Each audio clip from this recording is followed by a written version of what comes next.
Hello, minunaților! Vă super apreciez și bine am regăsit într-un nou episod de Beauty! Așa cum am promis, am venit cu un episod de Halloween în care îmi voi face look-ul pe care îl voi purta practic în ziua de Halloween. Sau cel puțin cel pe care l-aleg să-l port în ziua de Halloween. Am mâinile pătate pentru că am făcut un look deja de Halloween pe care l-am postat atât pe Instagram cât și pe TikTok, în cazul în care nu l-ați văzut.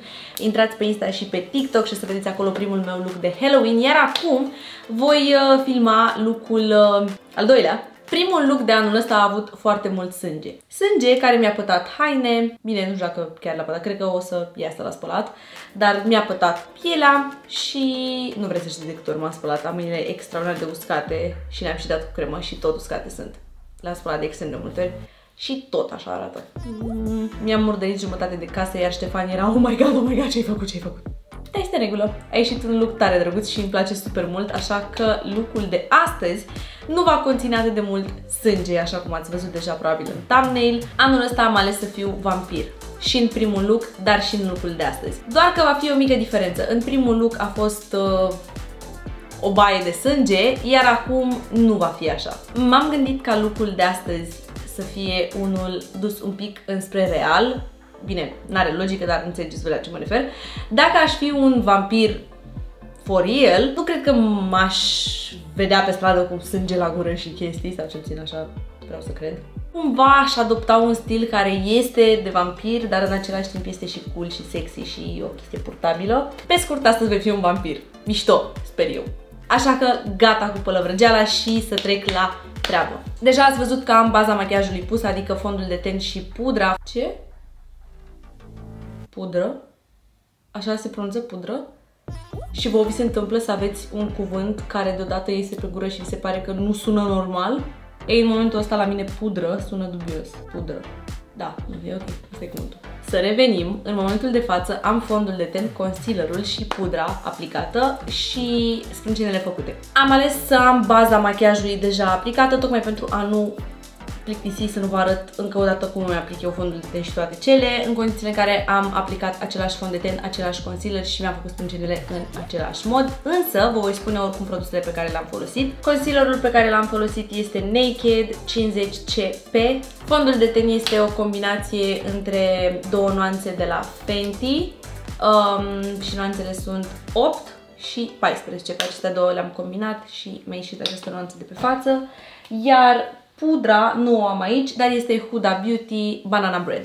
O am în cealaltă cameră. Voi începe prin a-mi face o chestiuță la sprâncene, pentru că îmi doresc foarte tare să am acea tăietură la sprâncene. Știți care zic? Voi încerca să-mi fac acea tăietură la sprânceană sau sprâncene, nu știu exact dacă îmi fac la ambele sprâncene sau doar la una, cu baza de fard de la MAC Pro Longer. Să înceapă distracția. Nu știu exact unde ar trebui să fac aici.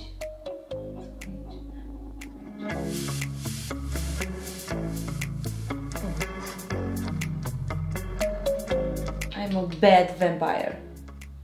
Bad vampire. Bine, vampirii sunt răi, practic, nu? Sau? Da, știu, toți ne-am uitat la filme în care vampirii sunt de treabă și ne place de ei. Dar, în general, sunt răi.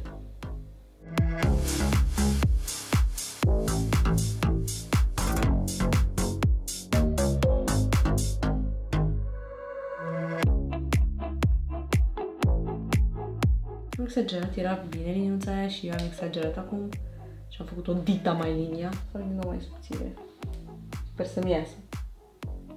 Și acum am să mai fac o linie.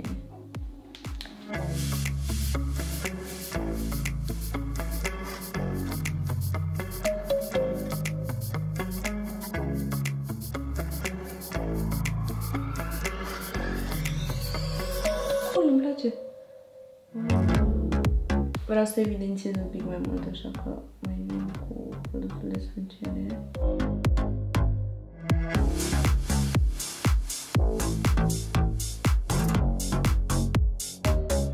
Arată foarte cool. Ce-mi place. Acum voi trece la ochi. Am terminat cu sprâncenele. Deocamdată păstrez o singură sprânceană tăiată și trec la machiajul ochilor. Voi începe prin a aplica fardul A4 din paleta Anastasiei Beverly Hills Norvina. Aplic pe pliul ochiului, merg înspre interior. și înspre exterior, înspre tâmplă, pentru a da efect de ridicare a ochiului.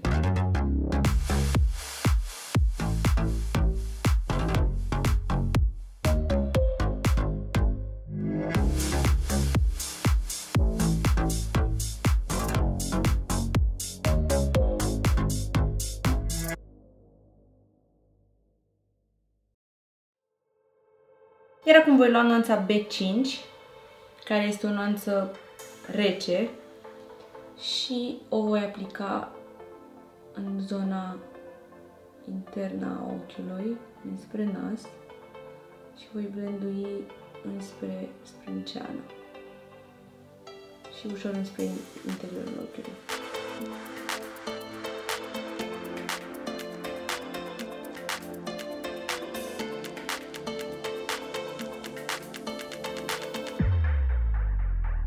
Merg ușor și pe conturul nasului, foarte puțin, nu evidențiez foarte tare zona.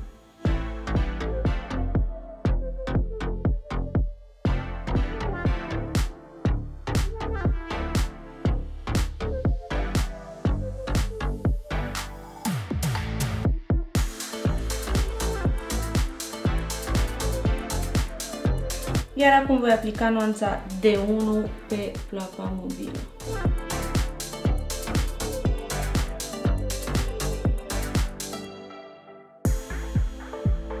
Pe ploapa mobilă am aplicat o nuanță mult mai deschisă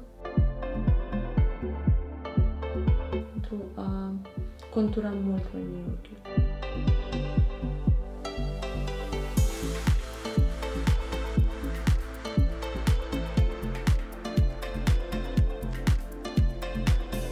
Încă nu am aplicat fard la baza genelor de jos, însă voi reveni pentru a aplica fard și aici.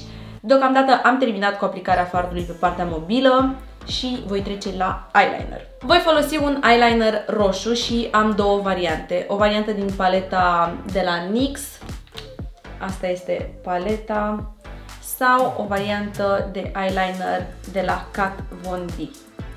O să încerc acum să văd care roșu îmi place mai mult din ce paletă. Roșul de la NYX e destul de deschis, aceeași chestie, doar că mi se pare un pic mai intens ăsta de la Kat Von D. Așa că voi folosi ăsta de la Kat Von D. Voi aplica eyelinerul cu pensula pe care am folosit-o și pentru a face tăietura la sprânceană. Tăieturile, sunt două.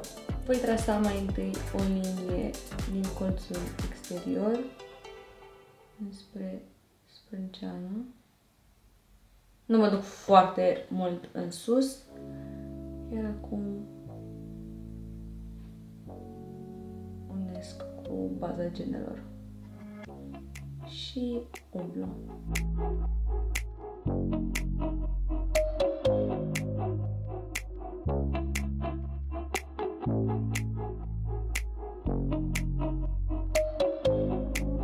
Adaug eyeliner și în colțul intern al ochiului și merg spre baza genelor. Problema este că îmi doream un roșu ceva mai închis, un vișiniu, și cred că voi fi nevoită să amestec puțin culorile. Gata cu eyelinerul roșu la baza genelor, dar chiar vreau să încerc o variantă puțin mai închisă, pentru că eu îmi doream ceva mai vișiniu, dar cred că voi reveni cu eyeliner negru. Ceva de genul ăsta îmi doream eu.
Iar acum urmează să fac o linie grafică deasupra ploapei mobile. Voi folosi aceeași variantă amestecată de negru cu roșu din paleta NYX. Mi-e foarte frică. Mi-e frică! Să nu murdăresc. De aici. Aici, cred.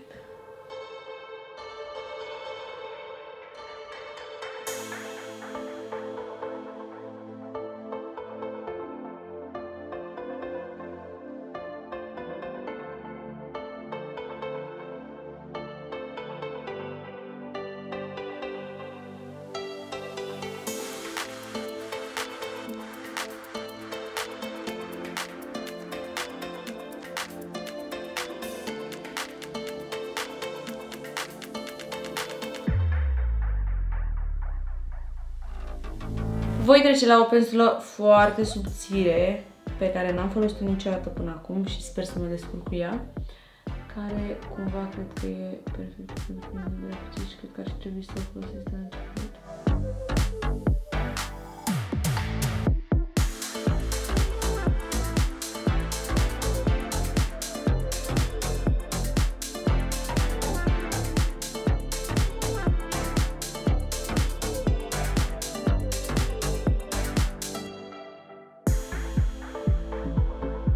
Deci nu puteți închipui cât de încordată stau.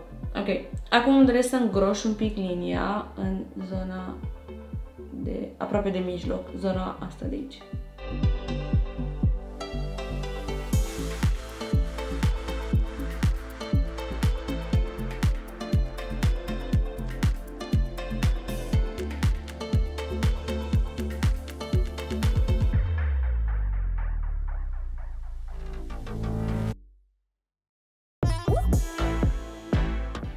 Pentru că am făcut aici o greșeală, improvizez și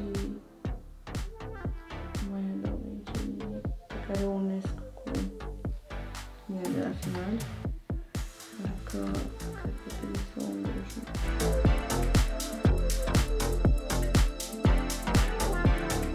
Iar acum voi trece la aplicarea unor pietricele, pentru că de foarte mult timp nu am mai aplicat pietricele și mi-e tare dor să-mi pun pietricele pe față. Să mă chinui 7 ore până le prind și până le lipesc. Super, yay! Mă voi folosi de aceste de pietricele și le voi folosi pe cele roșii, pentru că am aici foarte multe culori. Am mov, roz, galben, albastru, negru, mov închis, roz deschis, albastru închis, roz altfel de roz, verde, gri, am foarte multe culori.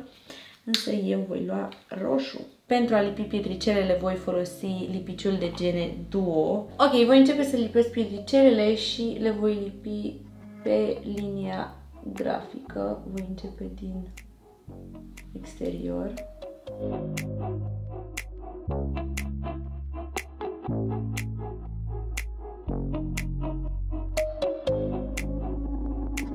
Am aplicat pietricelele, voi reveni oricum la ochi, încă nu am terminat, dar deocamdată vreau să trec la conturingul feței. Mă voi folosi de paleta Backstage 001 Universal. Este paleta mea favorită de la Dior pentru conturing.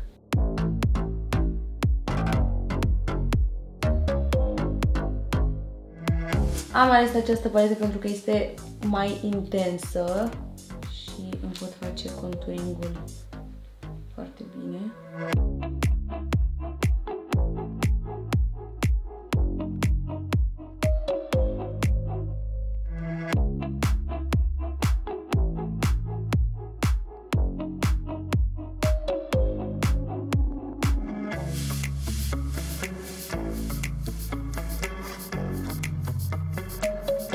Trec la iluminator și îl voi folosi pe acesta de la Dior Cooper Gold. Asta este nuanța pe care o voi folosi.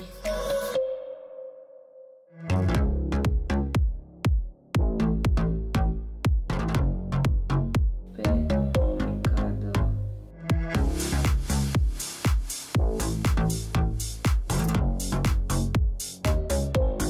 Acum voi trece la blush și voi folosi paleta Natasha Denona. Aceasta este nuanța pe care o aleg.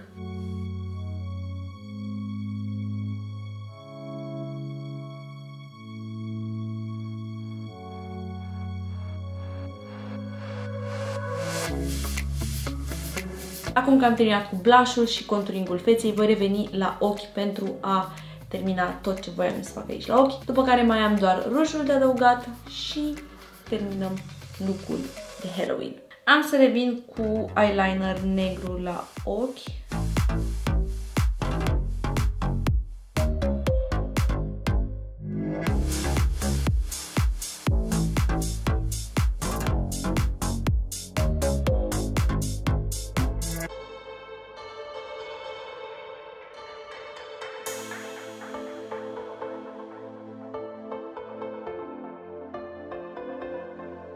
Și adaug eyeliner negru pe linia apei.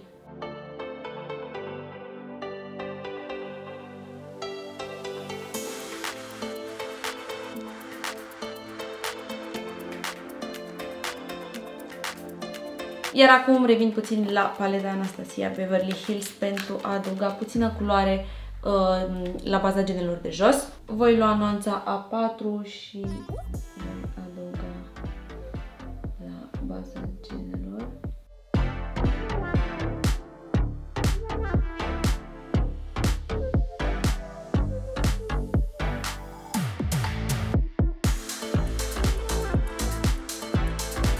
Am blenduit și eyelinerul pe care l-am adăugat pe linia apei, însă foarte puțin s-a pus și la baza genelor, așa că l-am blenduit. Și îl voi blendui ușor spre cuța de eyeliner. Acum voi aplica genele și voi aplica unele de la Ardell. Nu am mai folosit genele astea de foarte mult timp, așa că le-am găsit dintre genele mele și am zis hai să le folosesc pe astea. Am ales aceste gene de la Ardell pentru că nu sunt atât de curbate și asta mi-am dorit să fie mai drepte, nu chiar atât de curbate.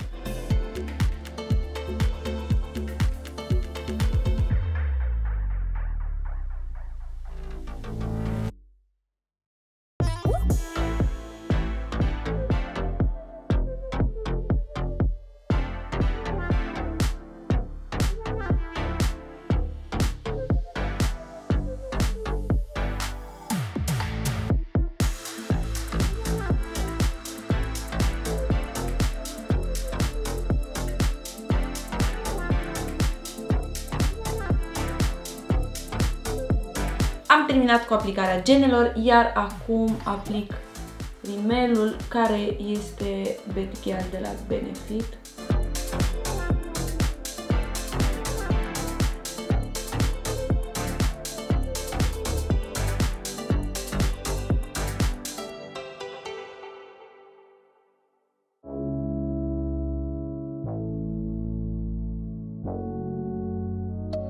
Și pe genele de jos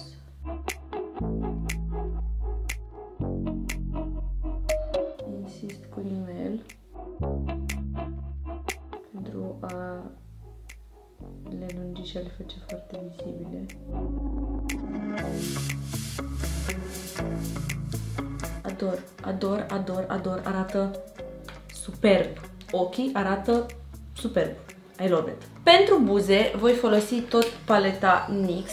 Mă voi folosi de eyelinerul negru pentru a crea conturul buzelor.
Iar acum voi trece la aplicarea rujului roșu și voi folosi două variante de roșu, două nuanțe de roșu. Această nuanță închisă de la MAC în nuanța A79 și această variantă de roșu mai deschis de la Make Up Forever în nuanța 402. Voi începe cu varianta mai închisă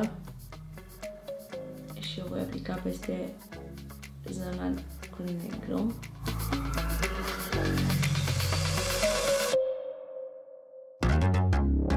Iar acum nuanța de roșu deschis.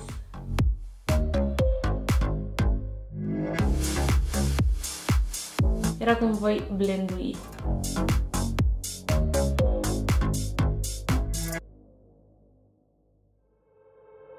Iar acum piesa de rezistență a rujului este acest gloss de la Fenty, nuanța 05. Ce frumos!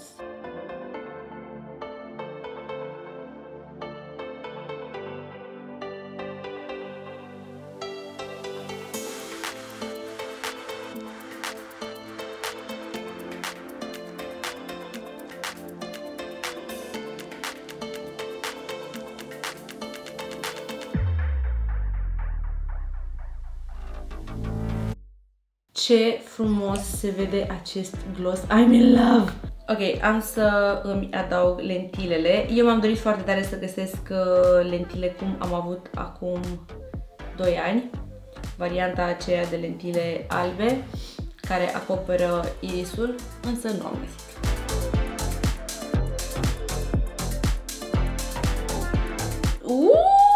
Ce bine arată! Ta-da! Piesa de rezistență, clar sunt colții. Încă nu m-am obișnuit cu noii mei colți de vampir și sunt un pic săsâită. Dar cu siguranță dacă voi purta acești colți mult mai mult timp, probabil mă voi obișnui. În cazul în care vă întrebați de unde am acești colți, sunt făcuți la New Dental de doamna doctor Irina Gavriluți. Ea mi-a făcut, nu cred că a durat mai mult de o oră să mi facă și sunt detașabili, mi pot scoate și pune când vreau eu. Look-ul este gata, îmi place foarte mult varianta asta. Acum mai trebuie doar să-mi îndrept părul și să-mi pun ținuta pe mine și all done. Ta-da! Ăsta este costumul meu de Halloween de anul acesta. Este varianta mea de vampir. Așa, cred că aș arăta eu dacă aș fi vampir. Ceea ce se pare super cool, îmi place foarte mult. Jur că îmi vine să ies așa pe stradă, like, în fiecare zi, nu doar de Halloween. Ador. Și abia aștept să vedeți întreaga mea ținută. Mi se pare cel mai complex de până acum. Sunt tare încântată, I love it. Mi-am făcut unghiile special pentru Halloween, pentru a se potrivi cu look-ul meu de astăzi. Ei bine, dragii mei, sper din suflet că v-a plăcut episodul de astăzi. Nu vă imaginați cât de greu mi este să vorbesc așa. Am tras acest ei bine, dragii mei, de vreo 10 ori, pentru că mi este foarte greu să vorbesc. Sper din suflet că v-a plăcut episodul de astăzi și dacă da, nu uitați să lăsați un like, un comentariu și, clar, un share ca acest video să ajungă la cât mai multă lume. Vă super picei și ne revedem în următoarele mele episoade de vlog, tot aici pe canalul meu de YouTube, dar și pe Instagram, Facebook și TikTok. Vă super picei!